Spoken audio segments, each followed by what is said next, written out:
Hello there, folks. Welcome back. This is Life in Apparel, episode 8. Wow, I think that's right. We're approaching double digits. That's going to be fun. And so today is all about accessories, true accessories, and not the tie. The tie is mandatory. We're going to talk about things like cufflinks, pocket watches, all the things that you see us wearing, and more. So yeah, anything to add? Well, yeah, the accessories to the suit are really what bring it alive. Okay, because the principal ones you're going to see are, of course, cufflinks and maybe like pocket squares. Yeah. Or as I prefer to call them, pocket silks. There aren't a lot of opportunities for a man to really express himself and his personal taste other than through the fit of his suit by the fabric alone. Mm-hmm. You know, because if you have a suit that's got a really bold and garish pattern, that doesn't really speak of good taste. It shows that you're really a peacock. Right. Right. So when you wear formal business suits, like we do all the time, it's through subtle things. Yeah. That show a restraint with good taste. Yeah, and it's a way for your personality to come through a little bit, express yourself. So, as for jewelry, very little. I'd say there's really only cufflinks. Of course, you can wear rings, things like that. But I mean, cufflinks, tie tacks, tie bars, and tie pins. There's a lot about the going on with the tie. So of course, cufflinks are they're an old invention. We mentioned in a previous episode where they were used to join together the cuff of a shirt, because probably the middle of the 1600s they were actually tied together. They had little laces. Yeah. I don't know how they did that with one hand. Yes, and I'm sure they had it figured out. But in the 17th century, or sorry, the 18th century, that's when they had a sort of cufflink. And they were usually fairly plain. And then they died out for a long time. They just really weren't used. They came back towards the end of the 19th century. And at that time, what was popular, this is something that Americans may not be familiar with, but in Europe, we'd say you're at a nice dinner with lots of guests. Oh, right. Yeah. The seating style is different. So you don't sit next to your spouse. You sit across from your spouse, and it goes man, woman, man, woman. So and Europeans aren't intimidated by their gentlemen talking to strange women, but gentlemen would actually wear two different novelty cufflinks in order to have two different conversations about it. You would travel to places and you would pick up a pair of cufflinks. Conversation starters, yeah. Conversation starters. So the links are purely decorative. Yes, you can just have a button. The barrel cuffs are fine for more casual. There's nothing inherently wrong with them. There's nothing inherently wrong with them, but it's like wearing a solid necktie. It doesn't really do anything. Contribute much. Yeah, it's just a sleeve. It's just a sleeve with a little white plastic button on it. So Max and I both just happen to both always wear French cuff. I think I've seen you wearing a barrel cuff shirt once, maybe twice.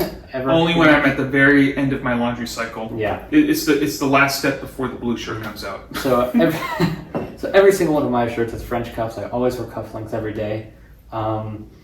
And I guess you'd say they're kind of functional because it'd be uncomfortable to wear a French cuff shirt without closing the shirt cuff together. It'd be kind of weird. But they're not necessarily functional because you could just wear a barrel cuff. But yeah, they're fun. I've got some fun ones upstairs, and I'll put a picture here of my kind of collection. Maybe we'll throw in Max's as well. My cufflinks are generally pretty restrained. And a little bit about myself. I moved a couple of years ago across town, and a lot of my cufflinks went missing during the move. I was really sad, and I had a beautiful pair that were I found them at an antique store for $5, and they were brass with red plastic, but it looked like gold and garnets.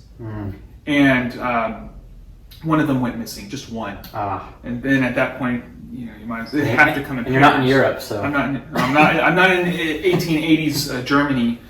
But yeah, so And there are many different styles of closure for links. The most common that you'll see is either going to be a bar closure Mm-hmm. or what they call a whale closure. You can't see this on the camera, but those are the two most common. Yeah. You'll also find ones that are double-sided, where it's the same thing on both sides of the link. And then there's even one, sometimes you'll have a chain with a bar, and then there's even one where it goes with a chain around. Oh, But really? each one of those iterations is more and more gaudy and more flashy. Yeah. And there's no real reason, in my opinion, to wear double-sided links. There's one YouTube channel in particular that likes to hawk those.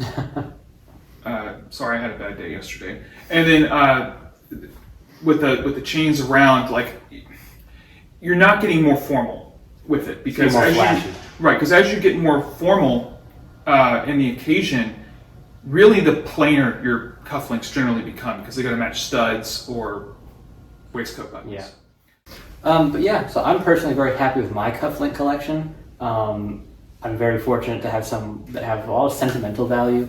So I have some from my grandparents, I have some from my great-grandparents. This particular pair is my favorite. I'll put a bigger picture of them, but I wear these all the time. Yeah, I have offered to buy Keller's heirlooms several times. Maybe one day. To no avail. I'll have to be like a Ferengi from Star Trek. Yeah, you're gonna be triple digits. Triple. But so yeah, cufflinks are fun.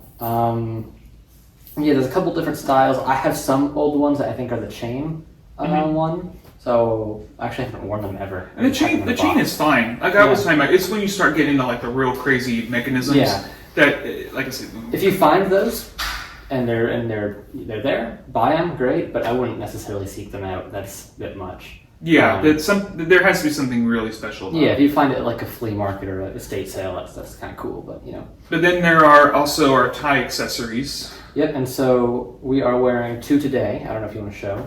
Well, we've talked about it before because I always, like I said, wear a tie bar. A tie bar, or sorry, tie clip. Tie clip, really. Tie clip, tie bar, tie tack. They're all different. Only because, like I said, my pants are all different rises, but my ties are always the same length, more or less. And so it helps to kind of keep everything contained. Mm-hmm. And it also gives you that poofy tie when you have that higher waistcoat. And the just like all your accessories, your tie bar, tie clip needs to correspond with your links in some kind of way if you're going to wear cufflinks. Mm-hmm. And just like your links, it needs to be tasteful. Yeah. Stay away from novelties. There are a couple different ways that they work, but essentially what it does is it keeps your tie from flapping around, like politicians and their ties. But then you also have what you're wearing. Tie bar. The tie bar. Tie bar. And so this one is good. You saw this a lot in like the 30s, 40s, that kind of time. Haven't seen them a lot since, but I've noticed in the last couple of decades they're kind of coming back, and a couple ways that I don't approve of, but this is kind of how they would have looked. Sometimes they call them collar pins too. I've heard them called Interesting. that. But the main purpose of this accessory, because like in the early 20th century, all through the 1910s, your collars, and there were many different styles of collar, like we talked about the detachable. Generally really tall. Very, very tall and very, very starched. But then as time went on, especially through the Great Depression, that kind of expensive laundering was seen as distasteful. And so you started getting the softer collar, long spear point collars like Keller loves. And I love them too. It's just not a style that I typically wear. And having that bar pushes your tie up and out and gives a little more movement and dynamism. So it's kind of like with the tie clip, it kind of gives it a little bit of floof over that waistcoat. It kind of does a similar thing here, and that's really the main point. It only really works with spear point collars. I've seen some weird instances where it's like a club looking collar. And there's like holes cut out in the collar itself. I'm not a big fan of that personally. Right, well, because then you're obligated to wear one. Right. And that's the thing with an accessory. You know, you shouldn't, for all these little things, you shouldn't feel obligated to wear it, except when you're at a black tie or white tie. There are certain you have to wear occasions, links. Yeah, I mean, even with cufflinks, French cuff shouldn't make or break a shirt for you, right? It shouldn't be like a deal breaker when you're trying to find a shirt or something. For me, unfortunately, it is because I'm crazy. Well, it comes when you should start considering wearing links once your taste is more refined. Yeah, it's kind of like the detachable collars I was saying, where when I got into this, menswear and everything, I just jumped straight in there, and that wasn't a great idea. Similar thing with cufflinks. You don't want to, buy a bunch of French cuff shirts and buy a bunch of cufflinks and then find you hate it, Right, or well, because you don't know, you may love it, but you don't know how other people are going to perceive it. Yeah, or your taste might change so much that in a year you wouldn't wear any of your cufflinks. Right, because one aspect of your outfit should be so overpowering and so distracting. It should always be seamless. So when I'm talking to people, and I've over many years learned how to kind of move and live in the clothes and hold and comport myself, such that my cufflinks are never a distraction, and you never see them too much. Yeah. But occasionally you'll get a nice little glimpse of it. And in that case, it's tasteful. Or a lot of times people will ask to see them, and that's always nice. Be like, oh yeah, here they are, and talk a little bit about them, and have a conversation like, I got a glimpse of your links. Can I have a look at those? For you, Kelly, because your links are more fun. Pretty boring. Well, yours are nice today. Yeah, they're just silver with like some kind of orange enamelings to go with this Zania tie that I have on. I like it. And then the last one is you. yes, it's from Goodwill. Bastards stapled the. Put a staple through the. Oh my god. Anyway, but the last one is the tie tack. I don't like tie tacks. Very few people wear them. It's definitely a choice. So a tie tack is like it looks like a lapel pin. Right. It goes through your tie. But it goes through the tie and through the shirt and pins the tie to the shirt. And usually they're very small. We'll put some pictures. Yeah, kind of decorative. They're decorative. They may be engraved with someone's initial. But yeah, that's a common one. I'm not a fan. If I'm you not like a fan. If you like it, you like it. But yeah, nothing wrong with them. I find it. The key word is you don't want to have pretense. You don't want to be pretentious. Yeah, if you can find a tasteful way to do it, by all means. I haven't found an opportunity. I don't know any. I'm not opposed to them, right? But that's another tie accessory that it's not super common, but you'll see it once in a while.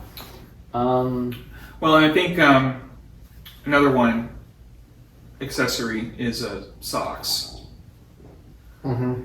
We'll probably do a whole video on socks, but I think footwear. The big thing with socks. I mean, socks are, of course are a necessary part of your outfit. You don't do the loafers without the socks, please. Or like a coworker of mine, the sneakers with a suit and no socks. There'll be an episode on footwear. Yeah, the big thing, because socks are seen as an accessory. They are not, but when you're choosing your socks, it's a lot like how you choose your. You wouldn't wear a tie with UFOs or hamburgers or piano keys on them. You wouldn't do that. You may know nothing about menswear and you would never do that. Mm-hmm. Don't do it with your socks. Right. Because at least with a novelty tie, it's still keeping attention up on your face. Yeah. But when it comes to this down here, you have something silly down there, people are going to be looking at your ankles. Right. And it just shows immaturity. Yeah. So that's just generally true for all your accessories. And there are some, like I have some brightly colored Argyle socks. And I wouldn't describe those as silly. I don't wear them No, those often. aren't silly. Argyle's a real thing. Yeah, and I mean, I'm known to wear some silly socks if I have the fullest of breaks on my trousers, so you'll never really see it. But I generally keep them plain color. But remember, Keller, usually people who are wearing silly socks are also wearing pants that are cut like that. So you always see the socks. Right. And that's what you call a clown. The main thing, until we get to a future episode where we talk about it, the big takeaway that I try to convey to people when I'm talking about socks is to make the jump to over-the-calf socks.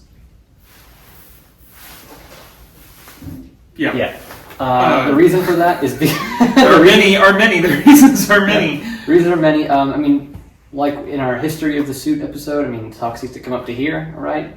The hose. The hose. I mean, the main functional point for me is that I'm never, ever reaching down to pull up my socks. I just don't do that physically because your calf stops them. And it's just like your shirt and your boxer shorts. And maybe we'll actually do an episode on that where we talk about like why you wear traditional underwear, like why it works and why you don't wear crazy stuff. Your sock serves that same purpose, where it's absorbing sweat and oil and protecting your trousers, while also providing a breathable layer. And if you wear a sock mid-calf, that is mid-calf, there's nothing to hold it up, but also much more of your leg is in contact with the outer fabric.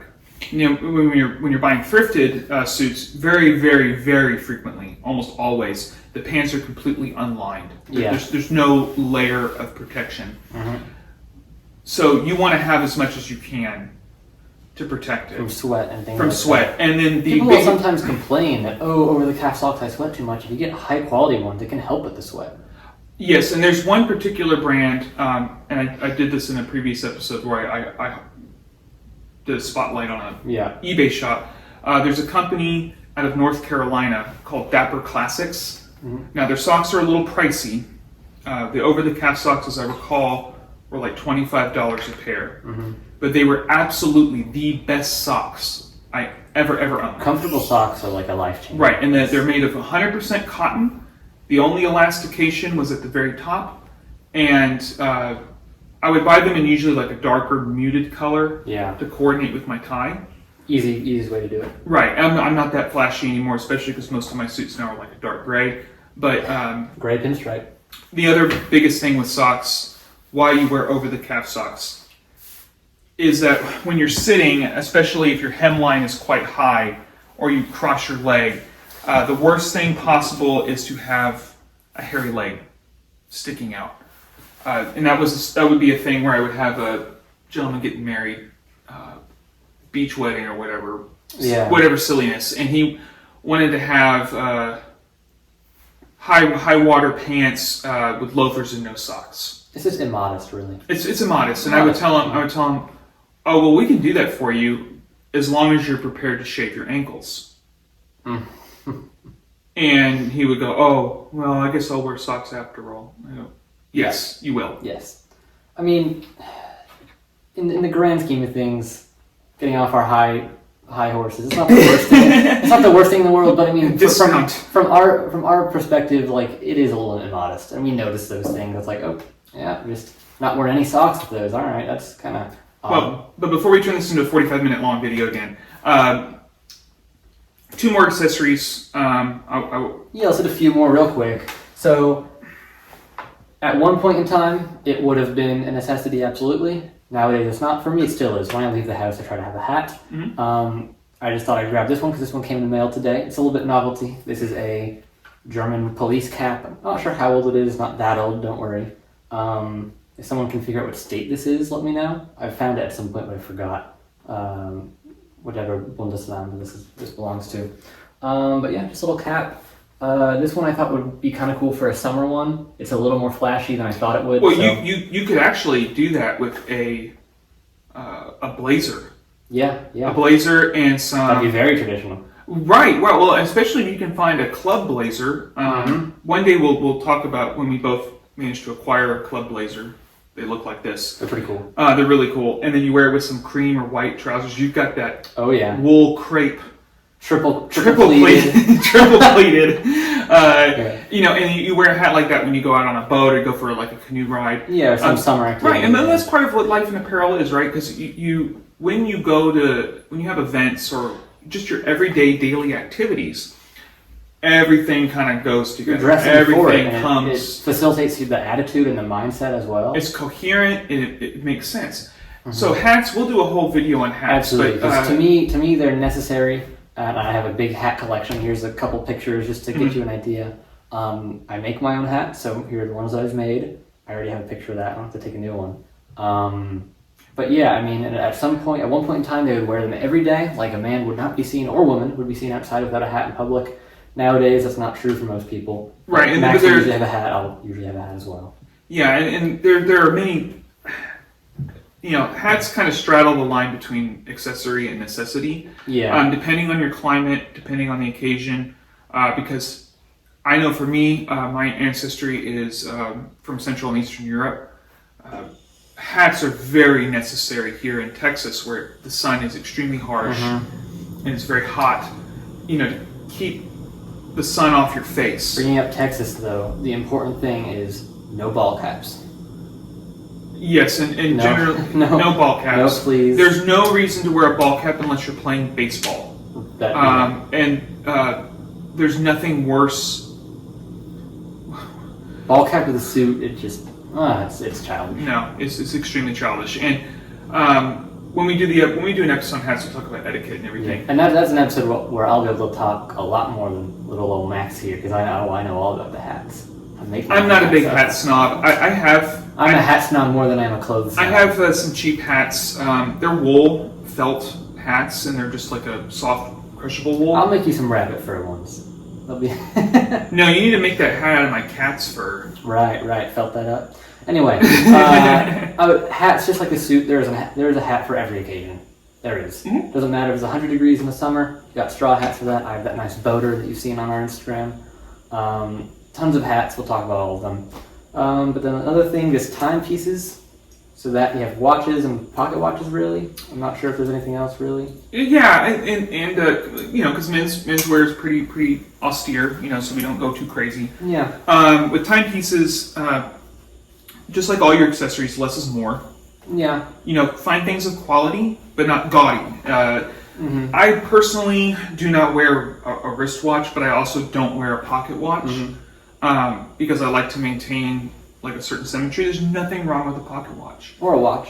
Or a watch. Yeah, wristwatch. I actually, maybe kind of stupidly, I don't know, I keep my wristwatch off its band in my pocket. We're working on getting him a pocket watch. But I had you'll one. wear a pocket watch, in your waistcoat pocket or in the fob, right, of your pants. And we'll talk about that at some point when we maybe dive a bit more into it. Right, and there's a way to accessorize them too, where it's elegant and tasteful. And there's a lot of things that you can do with the pocket watch. This is the simplest way, but you'll see some that have more chain accessories, and those can be a little loud sometimes, but they're also quite tasteful, kind of subtle little things. Maybe I'll put some pictures up. Yeah, and just don't, like I said, just don't go too crazy. Yeah. But with all these accessories that we've talked about, there's a lot more that you can do to dive into them to get like more expression out of them. You can also go too far and do something really loud and crazy. So it's about finding that taste, that kind of middle ground of keeping it eloquent and elegant at the same time. And then lastly, I think the last one we'll talk about before we wrap it up is pocket silks, handkerchiefs, those kind of things. And we mentioned it before. The cardinal sin. And then also these ones. Oh, the sleeve guards. Yeah. The cardinal sin of wearing a suit is to wear especially a dark colored suit, a white shirt, and no necktie. You need to wear a necktie, of course, with the suit. That's a necessity. But a pocket silk. Watch our last episode if you haven't. A pocket silk. I don't wear one very often, mainly because, like I said, I like to maintain a certain level of symmetry. But a pocket silk is a nice touch to, especially if your suit's a solid, to break things up. It is more formal, but it doesn't necessarily have to be flashy, right? And it shouldn't be, no one accessory other than your tie should draw attention to itself, because your tie is the closest to your face. Yeah. So your pocket silk the tie is the centerpiece pretty much always. If your pocket silk's real crazy, it's distracting. And so, say for example, like Mr. Keller wants to go canoeing, and he wears his little police cap. Yeah, little yachting cap. Yeah. He might elect to wear a simple linen pocket silk. Yeah, something super simple. Something super simple.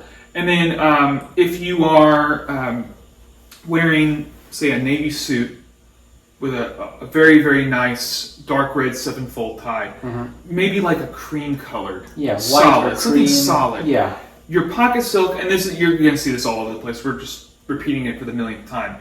Of course, your pocket silk should never, ever, ever directly match your tie. That's stupid.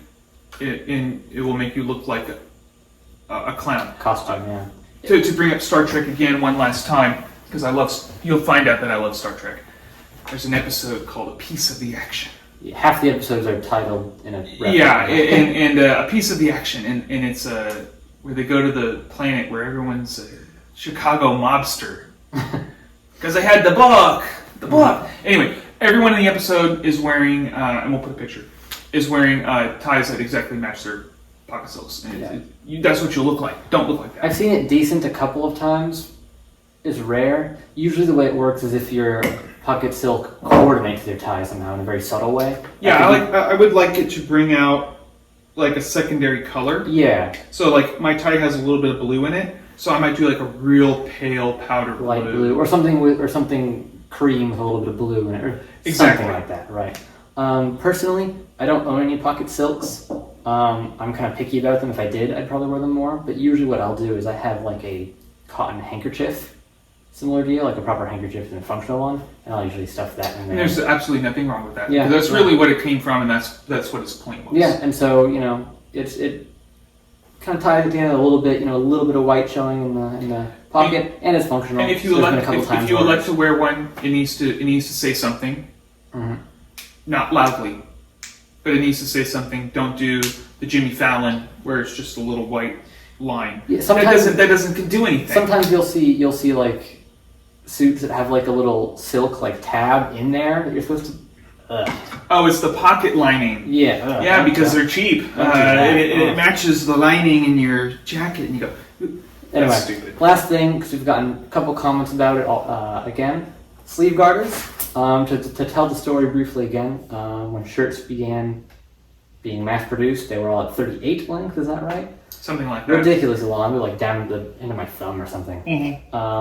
And that's just because production wasn't great, just beginning, and so you didn't have sizing. They just had to make it all work. Yeah, and so men would just wear these to get the sleeves the right length in case you're really short, really long. And like I said in the response to the comment on the last video, there's also a couple other reasons that Max and myself like to wear these. For one, a lot of our vintage clothes have shorter sleeves, and we usually try to stray away from altering our really true vintage stuff just for the sake of it. And so, if it's a little shorter, we can just bring our sleeve a little up, make it look a bit more cohesive, things like that. Also for me, like if I'm gonna go paint, use the bathroom, something, I can just get my sleeves out of the way really conveniently. Yes. I did a ceramics class in school for a couple of years. That's what I would do. Just pull it up, easy peasy. Especially with my French cuffs, that makes it hard to roll your sleeves up. So right, and if by chance you find a really nice vintage shirt that you like, I don't personally purchase vintage shirts. He does. I don't because I'm like germaphobe. I'm a germaphobe. But if you find one you really like, not everyone's a 35 sleeve length. Use the sleeve garters, but like your suspenders, they should. We'll have to talk about those eventually. Yeah, they should be subtle. And of course, we didn't talk about belts because belts are not part of our lives. I wore one yesterday because there weren't buttons in it. Felt weird. The thing is, I like belts sometimes. I think that strip of leather can sometimes add to an outfit, but it's so rare that that's the case. Like I like the brown belt with the cream trousers. That's what I wore the other day. But really, it's always suspenders for us. Braces. Always suspenders. It's always going to be more comfortable, and the belt. We'll talk more about those another episode. Yeah, we'll talk about it. I'm gonna wrap it up. Thank you all for watching. If you have any questions, let us know. I think we hit most of the accessories that are most common in our lives. If you have questions about other ones, please leave a comment. Like, subscribe. Yep. I think, the last couple of episodes we've gotten some really good comments. So you leave another one. We like you. But yeah, everyone else leave more. I'm sure we didn't hit everything. A lot of people wear some really obscure accessories that are really tasteful and really cool. Next episode, don't quote us because we're probably lying. We're going to try to do the fitting episode where we're going to fit a suit or at least a coat. We'll see how we want to break that up. Yeah. And that's what we've been building up to all this time, but that one's kind of hard to plan, so maybe we'll do a couple more filler episodes. But we're going to try to do the fitting episode next. Thank you very much, folks. And like I said, like and subscribe, and we will see you next time. Adieu. You did good.